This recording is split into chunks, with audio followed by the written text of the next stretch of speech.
Tidak ada main dan makan itu kalau tidak ada yang memberi makan, yang memberi rezeki.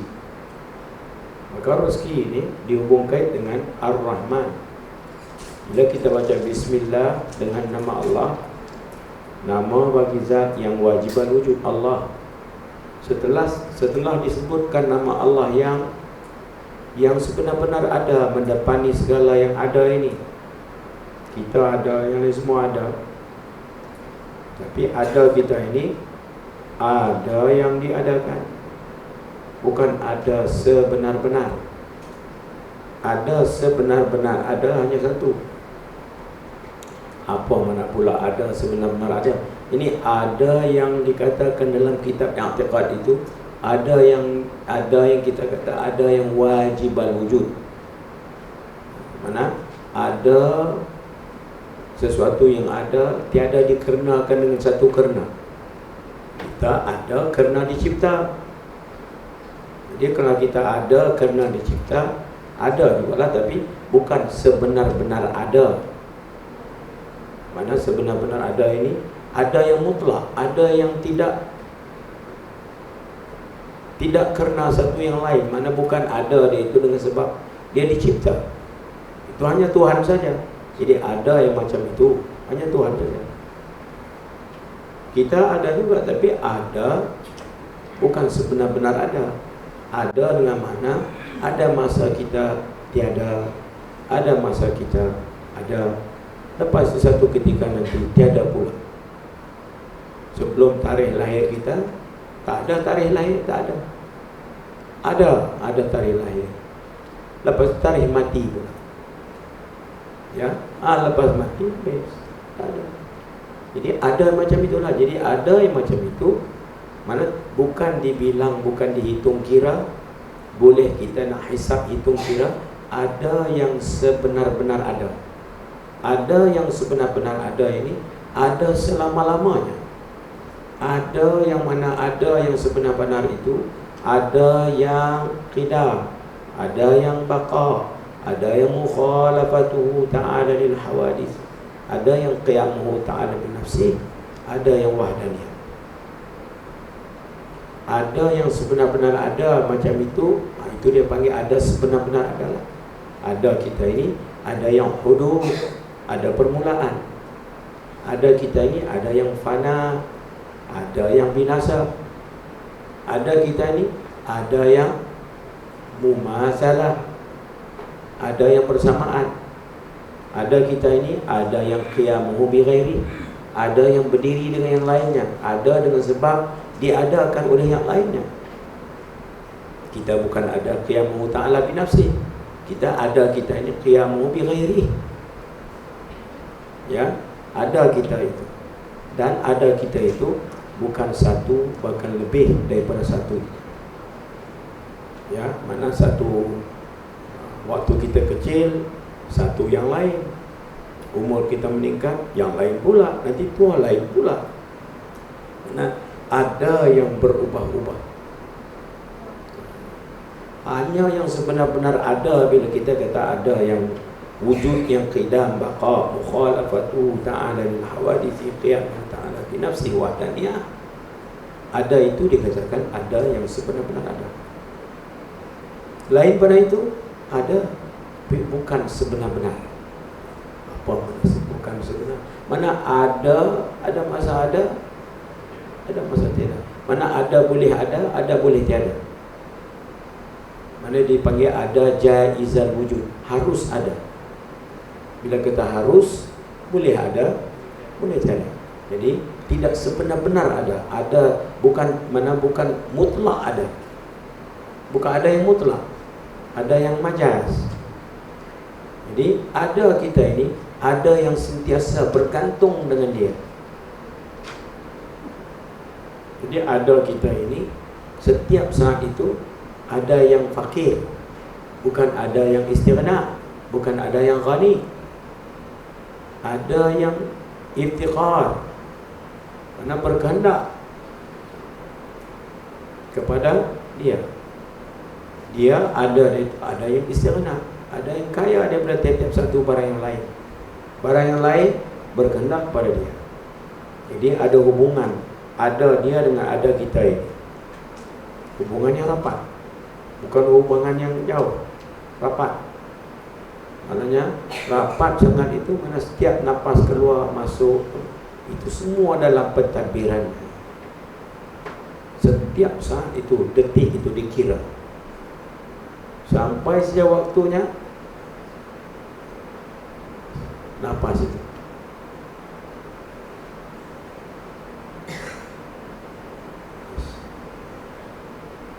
Macam kita nak tidur nanti. Ya. Mana ada kita ini ada, bukan ada sebenar-benar ada. Satu, ada kita pula ada yang dengan ada kita ini maknanya bukan ada yang tersendiri, ada yang dengan ada kita itu, kalaulah ada kita ini ada yang tidak sebenar-benar ada, dan ada Tuhan itu ada yang sebenar-benar ada. Jadi kalau begitu ada kita ini, apa juga tentang diri kita yang ada itu, maknanya dia menunjuk kepada yang sebenar-benar ada lah. Umpama kita kata ada cermin. Cermin itu ada tak ada? Ada cermin. Tapi fungsi cermin itu, kalau tidak ada sesuatu di depan dia, tak ada fungsi lah. Tak ada apa yang nak dapat dilihat. Kosong. Kita ini ada refleksi, ada macam ada cermin. Maknanya oleh kerana ada kita ini bergantung rapat dengan dia, maka 7 sifat kita itu, pendengaran, penglihatan, berkata-kata, ya, kudrat kita pada 2 tangan 2 kaki, iradah pada hati, ilmu pada fikiran, hayat pada nyawa, samak pada pendengaran, basar pada penglihatan, kalam pada lidah. Jadi ada alat, 2 tangan 2 kaki, jantung, ya, fikiran, otak, ya, telinga, mata, lidah. Jadi ada alat. Dengan ada alat itu, maka nyatalah kudrat, iradat, ilmu, hayat, samak, basar, kalam. 7 sifat itu. Mana 7 sifat itu bukan juga hak kita. Dia sebagai refleksi kenyataan. Mana dia bagikan itu, bagi keadaan refleksi satu sudut, dan bagi satu keadaan lagi sudut ukuran. Mana dengan macam mana, kalau kita ada mata, berkemampuan kita dapat lihat begini, benda-benda yang lebih tak boleh lihat, tapi ada penglihatan Allah itu menjangkau sesuatu yang melebihi. Dengar kita itu dengan ada telinga, dan ada telinga, ada had, tapi pendengaran Allah tidak ada had. Ada kuasa kita, kemampuan kita, kudrat kita itu ada had, tapi ada kudrat Allah tidak ada had. Ada iradah kita itu ada had, tapi ada iradat Allah tak ada had. Ada ilmu kita ada had, ada ilmu Allah tidak ada had. Jadi oleh kerana ada ilmu Allah, ada kudrat, iradat, ilmu, hayat, sama, basar, kalam Allah tidak ada had. Sesuatu yang ada tidak ada had, kita tak boleh faham. Melainkan dijadikan sesuatu ada had untuk faham yang tidak had itu. Maka dijadikan kudrat tu, kita ada kudrat, tapi limitation. Itu mana ada kita tidak ada sebenar-benar ada. Ada kita itu ada macam ada cermin, dan ada kita itu ada kayu pengukur. Itu 3. Ada, tidak, sebenar-benar ada. Ada macam ada cermin, ada pantulan. Nak mahamkan sesuatu yang lain. Macam cermin ini, kalau kita tengok diri kita dalam cermin, kita pergi di depan cermin itu, kita nak faham apa? Nak faham diri kita, apa yang kurang, apa yang lebih. Jadi dengan terpantul di cermin, dapat kita tahu sifat yang kurang, sifat yang lebih, apa yang cantik, apa tak cantik, apa yang kena, apa yang tak kena, supaya dapat kita lihat. Jadi ada pantulan satu sudut, ada pula satu sudut lagi ada untuk sukat. Macam ada kayu pembaris.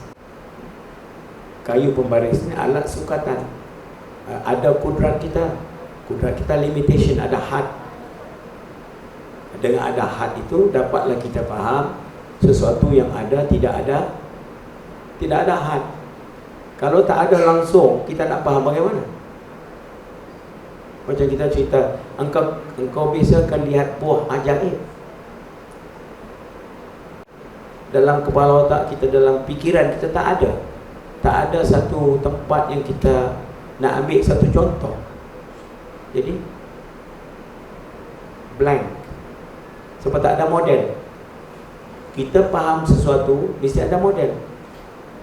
Jadi Allah nak terangkan sifatnya, kudrah, iradah, ilmu, hayat, sama', basar, kalam. Apa modelnya? Kamu ada kudrah, refleksi.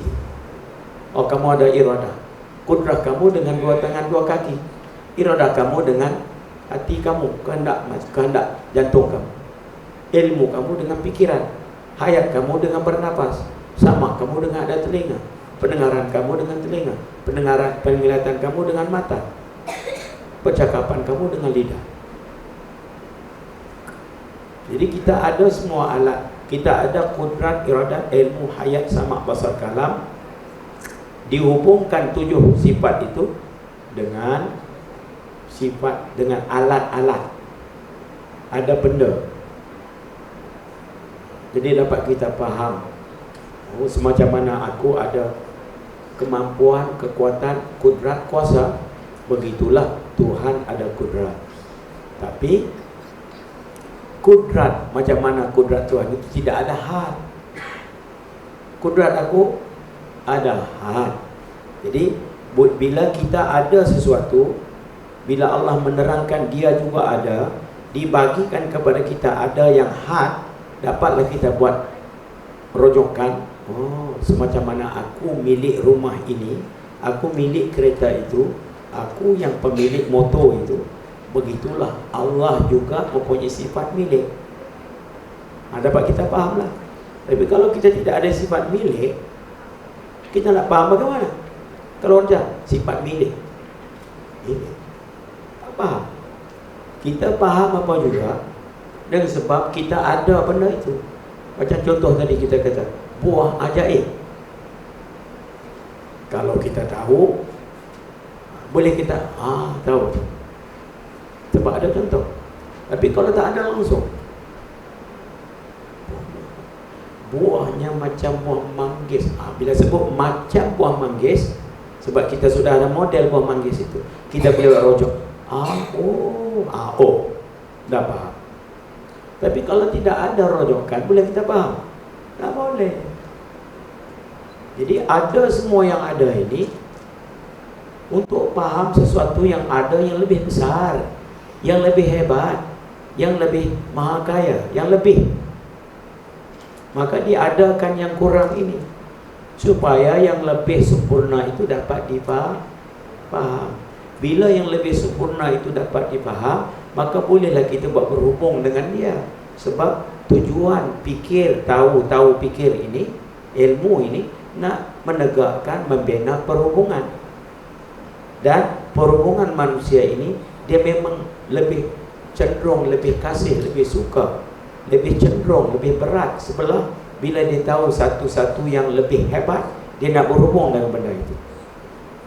Manusia cenderungnya, sukanya sesuatu yang sempurna, kasih pada kesempurnaan.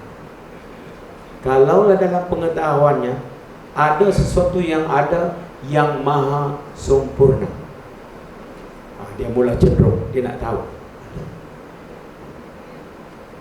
Bila dia tahu ada sesuatu yang sempurna, maka dia sendiri nalurinya nak berhubung, nak tahu dan nak berhubung. Bila dah berhubung, dia nak ingat selalu yang sempurna itu. Sebab kesempurnaan ini adalah satu sifat yang cenderung hati manusia itu kasih pada sempurna. Manusia kalau jatuh cinta kasih itu 4 sifat. Dia tengok kecantikan, keindahan, dan sifat-sifat yang baik, mulia, kemurahan, ya, dan kesempurnaan. Bila ada 3 ini pada satu-satu benda, satu-satu orang, manusia cenderung hati dia. Dan satu lagi dikaitkan, orang yang dia tengok itu atau benda yang tengok itu kekal, berpanjangan ada. Ini 4 sebab manusia jatuh cinta. Cantik, mulia ataupun sifat-sifat baik, kesempurnaan, dan kekal. Jadi maknanya kita kasih pada yang kekal. Sebab itu kalau kita dengar khabaran mati, kita tak suka. Sebab mati itu tak kekal. Itu sudah cukup. Maknanya gegaran tarikan yang paling kuat dari manusia ini cenderung kasih pada yang kekal. Jadi dalam ilmu pengetahuan kita fikir mencetuskan ilmu, dan ilmu itu membina perhubungan, dan ingat ilmu itu mengukuh dan menyatu padukan perhubungan. Dan perhubungan kita belajar seberapa ada berapa? Apakah perhubungan itu? Makhluk dengan makhluk. Jadi makhluk ini perhubungan dengan makhluk ini. Makhluk kan kita terangkan tadi, makhluk ini ada, Khalik pun ada. Tapi ada makhluk dengan ada makhluk, ada makhluk dengan ada Khalik. Mana satu ada yang lebih sempurna? Mana yang ada lebih sempurna? Seluruh alam ini kalau kita lihat ada sudut kecantikan, keindahan. Seluruh alam ini ada sudut kemurahan dan sifat-sifat yang cantik, mulia. Dan seluruh alam ini kalau kita lihat ada sudut kesempurnaan. Ya. Jadi sudut-sudut itu kalau kita lihat, maka timbullah dalam hati kita itu kecenderungan suka kasih. Sebab itu duduk pada alam dunia ini, kita boleh jatuh kasih pada dunia. Sebab pada dunia itu ada ciri-ciri itu. Tinggal lagi terusik jiwa manusia itu bila dia ingat dunia ini fana, akhirat itu baqa, kekal. Di situ dah satu usik situ. Sebab itu bila manusia dalam menjalani hidup yang sementara ini, apabila dia sampai satu tahap dalam kehidupan, dalam perjalanannya, bila dia ingat dia akan kembali, maka putus harapan tu, tak bersemangat lagi, tidak ada lagi rangsangan-rangsangan untuk hidup. Maka kita mula dia tarik handbrake, dia mula duduk corok kampung, buat kerja sikit-sikit. Apa lain macam dulu nampak aktif, tapi dia tak cakap. Rupanya dalam tu dia ingat mati dah. Tak cakap. Apa lain macam Pak Haji nampak dulu nampak aktif. Dulu aktif, sekarang kurang dah. Kenapa? Tak apa. Rupanya dalam hati kecil, kau tak faham ke, aku dah tua. Ya, apa yang kau tanya-tanya ni? Ya, lagi kau tanya lagi risaulah aku. Nak mati. Ya, takut. Amalan kurang. Dia mula. Ya, bila manusia kenang ingat bayang kenyataannya hidup mendepani mati, maka berlakulah perubahan yang mendadak. Dulu tak boleh khusyuk, sekarang dah boleh. Ya, kalau tak sempurna pun sikit dah ada khusyuk bila ingat mati. Sebab tu manusia kalau mimpi mati, Tok Imam, mimpi mati pukul 3 bangun, oh, zikirnya Masya Allah, berleneh air mata. Ya, tahanlah seminggu Tok Imam. Ya, lepas itu terlupa pula lah. Nampak? Jadi maknanya manusia kalau ingat mati, dia memang satu tarikan perubahan yang besar. Jadi sebab itu bagi manusia yang memahami kenyataan ilmu yang benar, maka ingat mati ini satu formula, satu penawar yang cukup besar untuk membaiki penyakit-penyakit hati. Dia panggil zikrul maut. Sebab itu zikrul maut dengan zikrullah berhubung. Orang yang betul-betul ingat kepada Allah ialah orang yang ada padanya zikrul maut, ingat mati. Ya. Sebab itu Fir'aun yang mengaku Tuhan itu, akhirnya bila sa'ah, nyawanya sudah sampai gargarah. Gargarah ini sudah sampai kerengkung dan nak keluar dah. Bila dia sampai tahap itu, baru dia sedar memang tak boleh dah. Baru dia beriman. Tak boleh, dah lewat. Fir'aun, sedegil-degil Fir'aun yang mengaku ana rabbukumul a'la, aku Tuhan yang maha tinggi, aku boleh mematikan satu manusia, aku boleh pilih dia hidup jangan mati. Aku Fir'aun mengaku aku Tuhan. Kita sejak jahat manusia sekarang tak sampai duduk atas aku Tuhan. Tak ada. Fir'aun champion. Dia memang dapat pingat yang atas tadi, top. Ya, sampai diragam dalam Al-Quran itu. Ana rabbukumul a'la. Dia itu yang peringkat itu pun akhirnya serendah juga. Bila nyawa sudah sampai gargarah, dia sudah sedar memang tak boleh dah. Masa itu mesej baru masuk. Nak serah, nak terima, nak percaya, nak serah. TPS, terima, percaya, serah. Barulah nak terima, percaya, serah. Nyawa sudah di sini, gargarah. Habis. Ya, kita semua ini bila kita kenang ingat bayang, hisab hitung kira. Bila kita hisab hitung kira, maka kita sampai kepada hisab hitung kira itu pada satu pemutusan, pada satu kesampaian tentang penerangan terang jelas nyata ilmu itu. Melalui hisab hitung kira itu sampai kita kepada satu pemutusan, jadi satu penerangan yang terang jelas nyata sampai pada satu pemutusan. Setiap kata hidup mati, setiap kata mati habislah. Apa saja yang dia ada di sini, yang dia nak jadikan tumpuan dia, tidak bermakna lagi. Jadi orang yang sampai pada kesedaran itu, maka ibadat ini, zon medan ibadat ini medan yang penting.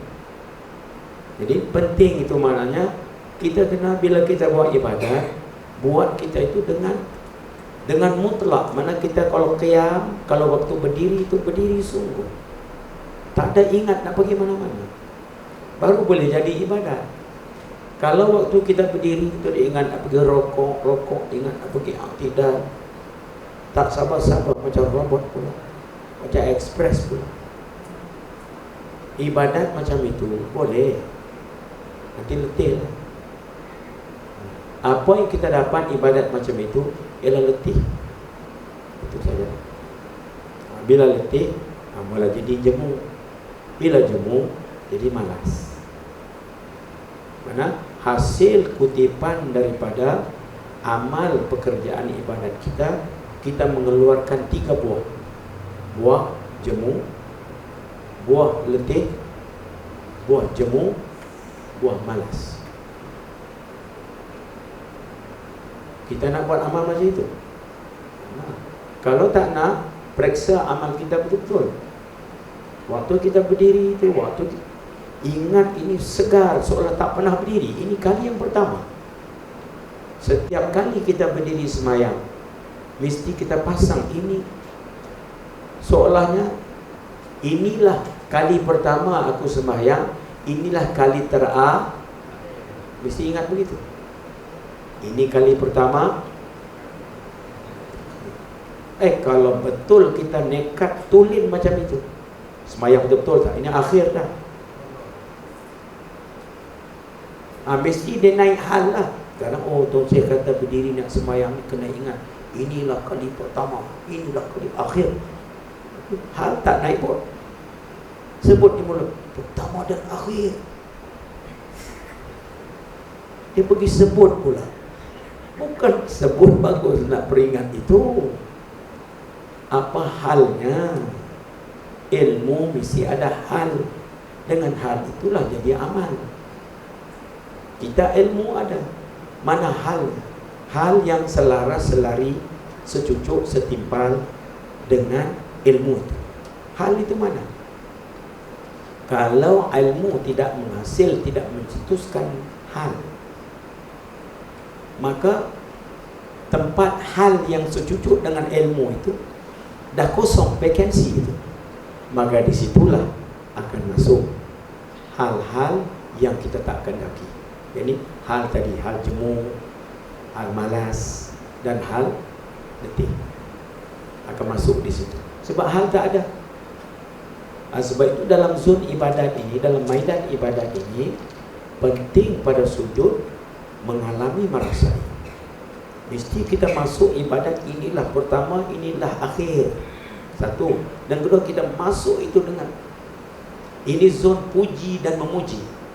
Ini tempat yang aku nak puji, nak tunjuk, nak meluahkan penghargaan aku.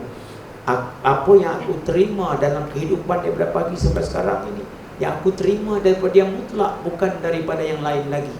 Dan aku nak menzohirkan, aku nak meluahkan penghargaan, harga nilai mutu yang aku faham itu. Ini satu yang paling berharga, bernilai, bermutu. Melalui hisab hitung kira, memanglah pemberian kehidupan ini tak ada lagi yang lebih bernilai, berharga, bernilai dan bermutu. Tak ada. Bahkan pemberian hidup inilah satu benda yang paling harga nilai mutu. Kalau itu yang kita hitung, yang kita hisab hitung kira, yang paling harga nilai mutu, maka mestilah sesuatu yang harga nilai mutu yang paling tinggi, tentu kita akan merasai sesuatu yang kita nak besarkan orang yang memberi itu. Kita nak tunjukkan terima kasih, penghargaan. Kita menghargai pemberian harga nilai mutu yang diberikan kepada kita. Jadi apa cara kita nak luahkan? Apa caranya? Kita nak luahkan terima kasih, nak menunjukkan gembira sungguh, ridha kita sungguh dengan pemberiannya. Apa jalannya? Inilah jalan ibadah.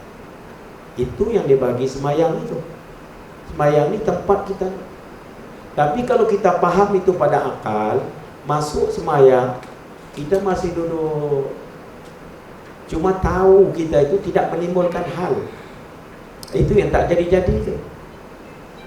Dia tujuan bila masuk ibadat itu mesti ada halnya.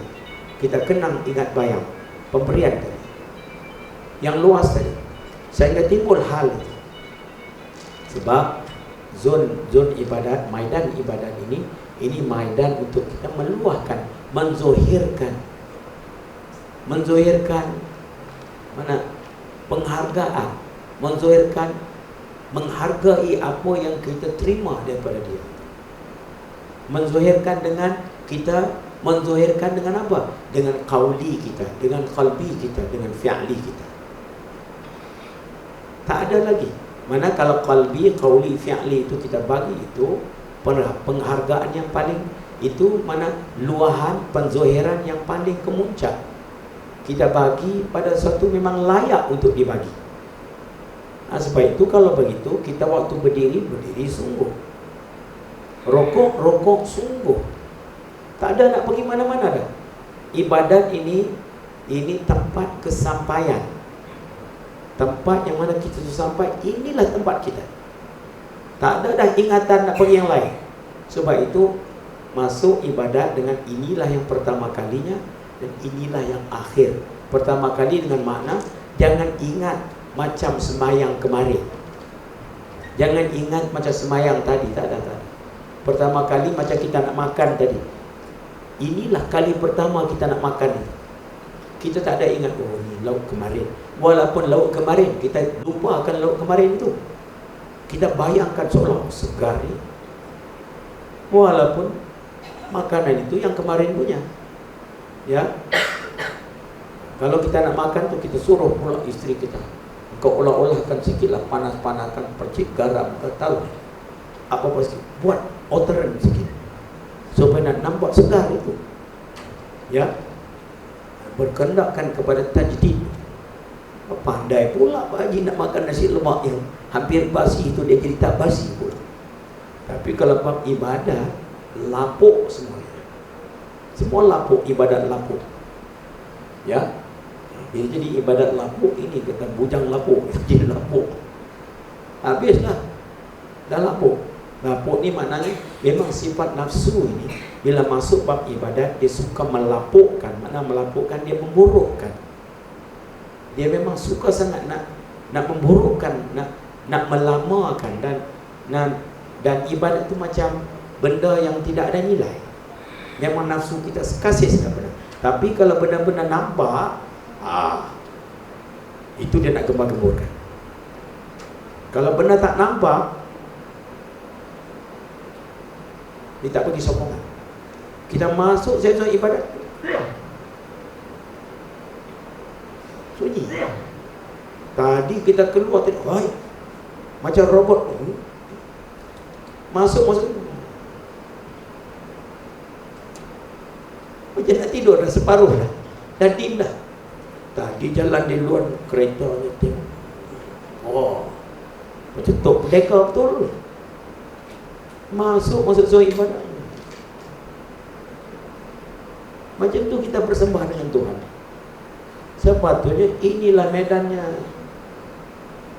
Nampak? Nampak tak nampak itu?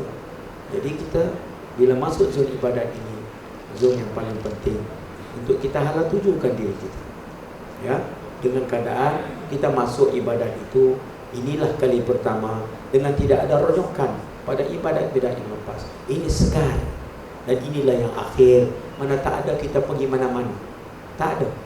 Mana tak ada pergi mana-mana ni, kalau kita qiyamlah. Jadi kalau kita ikut imam, serah mutlak dengan imam itu. Jangan kita panjang pula. Jangan. Itu serah tak habislah itu. Dia berbunyi tu panjang pula, sujud panjang pula.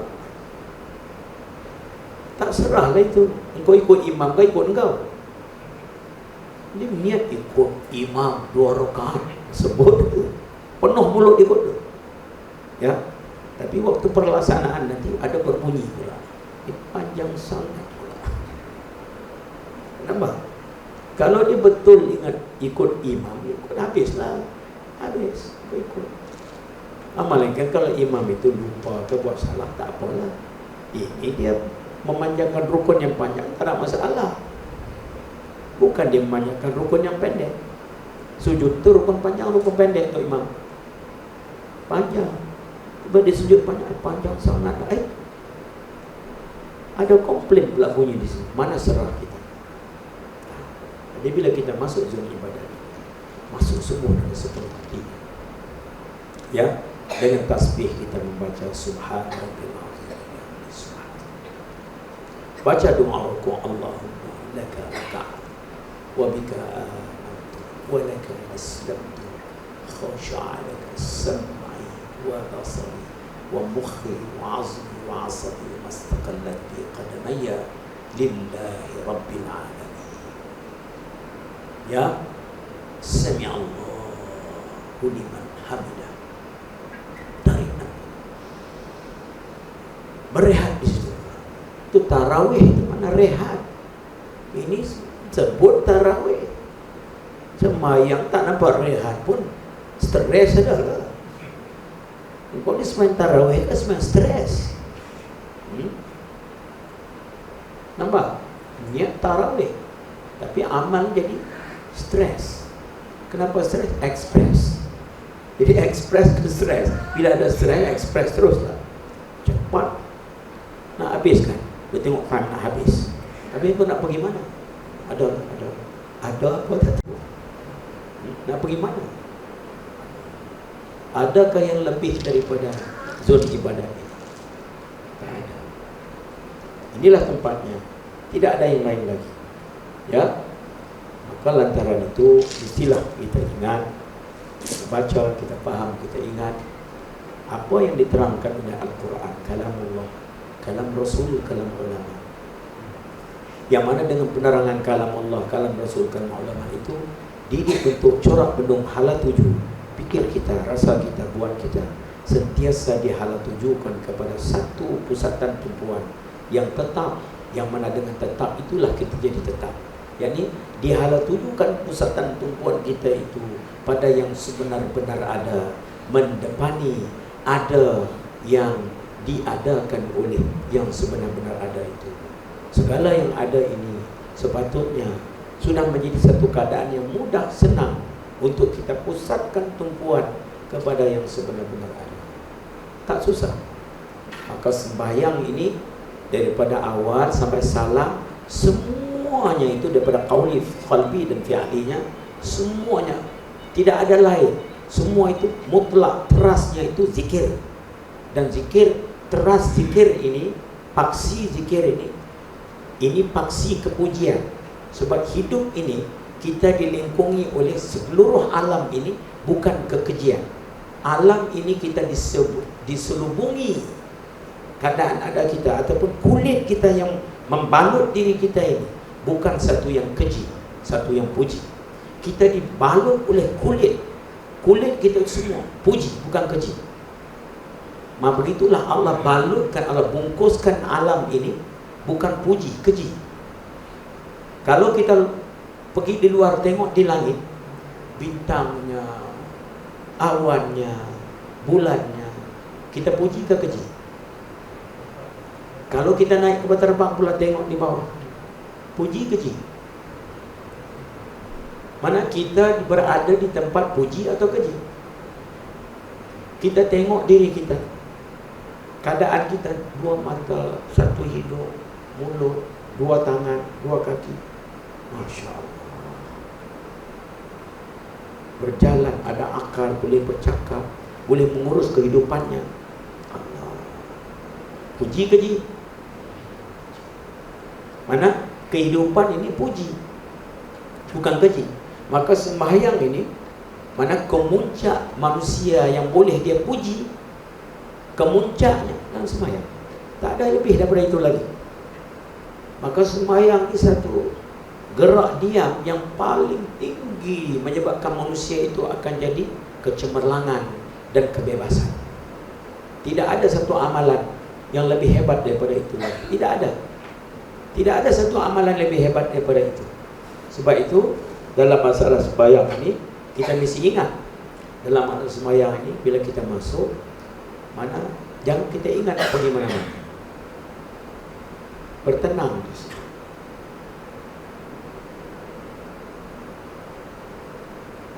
Pokoknya dengan sempurna. Mana bila kita buat amal yang macam itu, pasangkan kita dengan keadaan kepujian tadi, keadaan rela, maka otot-otot, kalau kita berdiri betul, kalau betul-betul kita berdiri, tanda kalau kita qiyam betul, mana kita tak ada ingat nak pergi mana, nak speed ke, nak belakang ke mana. Kita berdiri itu kita menunai hak-hak hukukul qiyam, mana hak-hak waktu berdiri, hak-hak waktu rukuk. Mana tidak cepat, tidak lambat, cuma kita baca apa yang patut baca dengan sempurna, selesai bangun. Baca apa yang patut baca dengan sempurna, selesai bergerak maju. Hak dia ketika itu. Tak ada kita nak mempercepatkan, perlambatkan, nak pergi ke depan, nak pergi ke belakang, tak ada. Mana kita berada di tempat itu dan tunai apa yang patut ditunai pada tempat itu. Itu saja. Kalau keadaan kita begitu, maka otot-otot kita semua akan longgar. Tapi kalau kita nak habis, ingat nak habis, otot dia naik, dia tegang, berdiri pun tak betul itu. Dia berdiri pun stres. Kalau kita berdiri dengan terima berdiri itu, tampak kaki jatuh, dia mendap. Sebab kita tak ingat bagaimana. Sebab body, badan kita, jasad kita sensitif. Kalau niat kita nak cepat sikit, dia dah otot-otot semua bersedia nak bertindak. Itu jadi stres. Tapi kalau kita cakap dengan badan, tak ada bagaimana, rehat. Bila rehat, dia lepas. Lepas itulah tenaga membina. Sebab itu lagi semayang, lagi tenaga lah. Kita kalau lagi semayang, lagi tidak bertenaga, maknanya semayang kita itu ada stres di situ. Kita tak serah, tak ada taslim di situ. Itu semua orang-orang yang mengerjakan semayang, musalli, orang yang semayang mesti periksa dirinya. Bila dia berdiri, macam mana dia berdiri, tengok tapak kaki kau lepas tak lepas ini, tengok ada tegang tak ada tegang, rehat. Ini tempat yang akhir dalam kehidupan kau. Sibuk kau bagaimana sekalipun, bila masuk zona ibadah ini, inilah tempatnya. Ya, tempat kau nak luahkan, tempat kau nak menzuhirkan kepujian, dan teras kepujian itu zikir. Ingat kepada dia. Dengan ingat kepada dia itu, itulah teras kepujian. Teras kepujian ini maknanya, kalau kenyataan hidup ini, kenyataan ada ini puji, bukan keji. Kalau puji maknanya satu yang kita nak menghargai, satu yang kita nak tunjukkan kebesarannya, kita nak membesarkan dia, kita nak memuliakan dia, kita nak mengagungkan dia dengan kekuasaannya, dan kita nak lihat kehebatannya. Sudut-sudut itu sudut masuk pada sudut menghargai. Kalau kita menghargai sesuatu itu, ada sudut kebesaran, ada sudut kemuliaan, ada sudut mengagungkan, ada sudut menunjukkan atau membesarkan dia pada sudut kekuasaannya. Sudut-sudut itu masuk pada harga nilai mutu. Harga nilai mutu ini satu benda yang mempengaruhi manusia, menyebabkan dia malas, menyebabkan dia rajin, sebab ada kepercayaan harga nilai mutu. Harga nilai mutu macam semalam kita dah belajar dua. Harga nilai mutu kebenaran, harga nilai mutu kerohanian. Maka semayang ini kemuncak harga nilai mutu. Tak boleh lagi nak tolak banding dengan harga nilai mutu apa juga. Sebab itu kalau masuk semayang, ini peluang yang besar.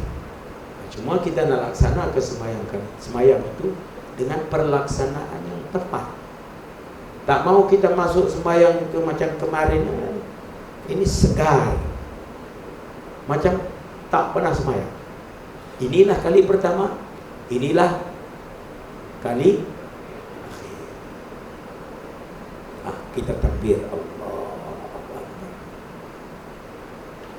baca doa iftitahnya dengan seronok, suka, senyum, kasih, dengan membesarkan, dengan ta'zim. Dengan ta'zim. Sebab itu kesempurnaan pusatan tumpuan dengan 6 perkara. Kesempurnaan pusatan tumpuan dengan 6 perkara. Pertama daripada 6 itu hudur qalbi, iaitu ingat hatinya kepada Allah mutlak.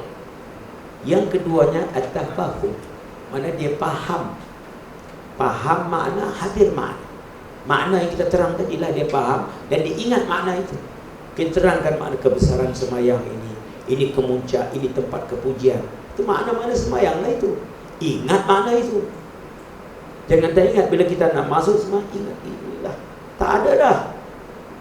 Yang paling top yang kau boleh buat di muka bumi ini sebelum aku balik, ini dia. Tak ada lagi.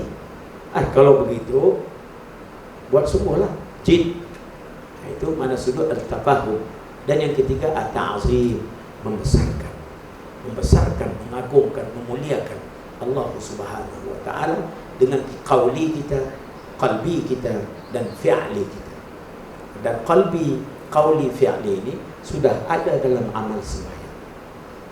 Sebab itu orang kalau sembahyang betul-betul, segala organnya, matanya, telinganya, sel-selnya semua jadi segar. Dia naik tenaga, bukan lemah. Yang jadi lemah itu kita bukan, tak ada situ. Kita masuk dengan keberatan. Sebab jahil tak faham itu. Kita ingat semayang ni berat. Ingat semayang, kena semayang. Dia tak boleh buat. Mana dia tidak boleh buat amal itu dengan betul-betul mendasarkan ilmu yang dia baca, faham, ingat itu. Sebab ada lagi rasa-rasa tertentu keluar, bisikan-bisikan tertentu, pandangan tertentu mengusik dia itu, menyebabkan dia jauh daripada pusat dan tumpuan bersatu teguh itu dia tidak boleh dapat. Itu peringkat awal, tak apa. Kalau kita bersemayang pada tahap itu, tak apa, teruskan sampai usaha sampai dapat, sampai boleh kita tenang sedikit demi sedikit, macam kita kupas kulit bawang. Hari ini dapat bahagian sikit, alhamdulillah. Tengok apa yang kamu ada, jangan perhati apa yang kamu tiada. Kalau kita boleh Allahu Akbar, hari ini dapat tetap sedikit, ingat yang sedikit itu dan syukur. Jangan apa yang kamu dapat itu kau tak ingat, kau dah lihat tak ada. Oh, itu pun tak ada, tu saya kata khusyuk kerana mungkin tak ada pun, ini pun tak ada, tak ada. Tak ada. Lihatlah apa yang kau ada, maka apa yang kau tiada itu akan datang. Ini duk lihat apa yang tiada. Kalau kamu lihat apa yang kamu tiada, apa yang kamu ada pun lari juga. Itu kaedah dia. Ya, lihat apa yang kita ada, sedikit alhamdulillah. Oh, aku tak ada khusyuk. Kau ni ton saya dah terang, engkau ni memang confirm tak ada khusyuk. Baik khusyuk tak ada, apa yang kau ada? Habuk pun tak ada. Jangan. Takkan habuk pun tak ada. Kalau habuk pun tak ada, kau tak sampai sini lah. Memanglah ada sesuatu. Pada zahirnya engkau boleh berdiri tak? Boleh. Alhamdulillah. Engkau boleh baca tak? Boleh. Alhamdulillah. Kan itu ada itu. Lihat apa yang kau ada, maka apa yang tiada akan datang. Tapi nafsu kita pandai. Di hala tuju kita benda yang tiada. Tak ada. Tengok khusyuk tak ada. Dia regu pula, dia peringat pula ilmu tuan saya. Dia ingat tuan saya kata, wah, dia ingat untuk menjatuhkan kita. Kita pun ikut saja. Cepatlah tangkapnya apa ini. Dia gunakan ilmu manfaat itu untuk menjatuhkan engkau. Siapa yang itu? Tangkap cepat air nanti. Lihat apa yang kita ada, apa yang tiada akan datang. Kena ingat bayang apa yang kau ada. Oh, ini ada. Tumpu di situ dan bergembira dengan itu dan besarkan itu, ta'zimkan itu. Maka dengan sedikit demi sedikit kita dapati sudah naik. Amin ya rabbal alamin. Ghafarallahu lahu wa liwalidayhi wa li jami'il muslimin wa jazaahu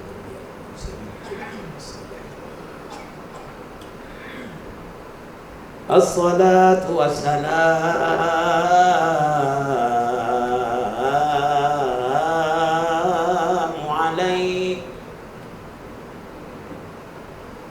alaika ya sayyidi ya Rasulullah wa ala alika wa ashabika ya sayyidi ya Habiballah. As-salatu was-salamu alaika ya sayyidi ya Rasulullah wa ala alika wa ashabik ya sayyidi ya Nabi Allah. As-salatu was-salamu alaika ya sayyidi ya Rasulullah wa ala alika wa ashabika ya sayyidi ya amin wahyillah. As-salatu was-salamu alaika ya sayyidi ya Rasulullah wa ala alika wa ashabika ya sayyidi syakirin wal hamidin. Wa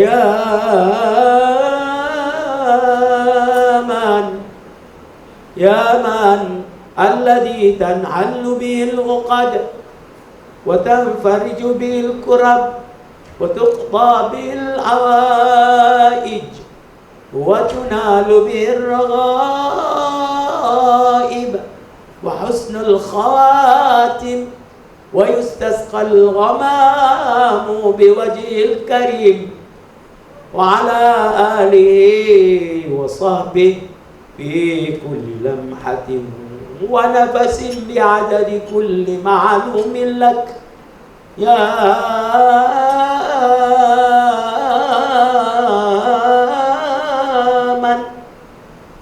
man arsalahu Allah ta'ala rahmatan lil alamin. As-salatu was-salamu alaikum ya anbiya Allah ajma'in walhamdulillah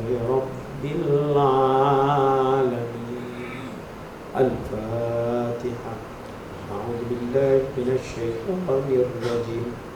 بسم الله الرحمن الرحيم.